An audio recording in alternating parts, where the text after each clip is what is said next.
हर हर महादेव भक्तों। मैं आज आप लोगों को हरियाली तीज के बारे में बताने जा रही हूँ और उसकी कथा के बारे में भी बताऊंगी।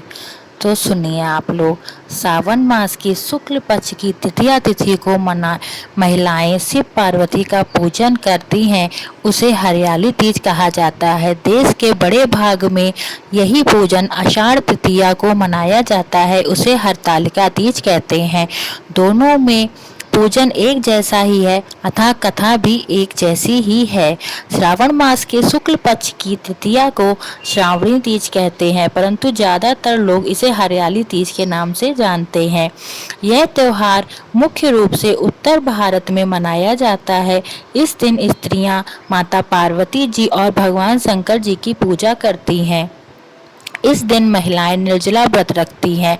इस व्रत को करवा चौथ से भी कठिन व्रत माना जाता है।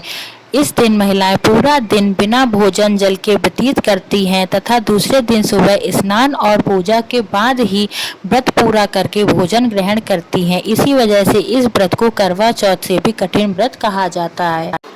इस दिन जगह जगह झूले पड़ते हैं। इस त्योहार में स्त्रियां हरा लहरिया या चुनरी की गीत गाती हैं, मेहंदी लगाती हैं, श्रृंगार करती हैं, झूला झूलती हैं और नाचती हैं। हरियाली तीज के दिन अनेक स्थानों पर मेले लगते हैं और माता पार्वती की सवारी बड़े धूमधाम से निकाली जाती है। चलिए अब आप लोग हरियाली तीज की कथा सुनिए। शिवजी ने पार्वती जी को उनके पूर्व जन्म का स्मरण कराने के लिए तीज की कथा सुनाई थी, वह आप लोग भी सुनिए। शिवजी कहते हैं, हे पार्वती, तुमने हिमालय पर मुझे वर के रूप में पाने के लिए घोर तप किया था। अन्न जल त्यागा, पत्ते खाए, सर्दी गर्मी बरसात में कष्ट सहे। तुम्हारे पिता दुखी थे। नारद जी तुम्हारे घर पधारे और कहा, मैं विष्णु जी के भेजने पर आया हूँ। अब आपकी कन्या से प्रसन्न होकर विवाह करना चाहते हैं, अपनी राय बताएं। पर्वतराज प्रसन्नता से तुम्हारा विवाह विष्णु जी से करने को तैयार हो गए। नारद जी ने विष्णु जी को यह शुभ समाचार सुना दिया, पर जब तुम्हें पता चला तो बड़ा दुख हुआ। तुम मुझे मन ही मन अपना पति मान चुकी थी। तुमने अपने मन की बात सहेली को बताई।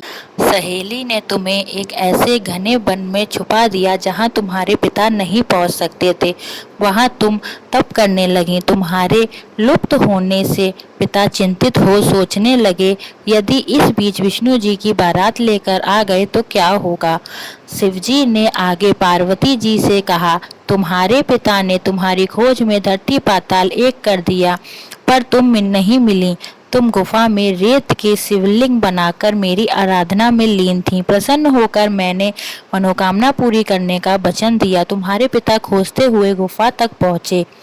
तुमने बताया कि अधिकांश जीवन शिवजी को प्रतिरूपण में पाने के लिए तप में बिताया है।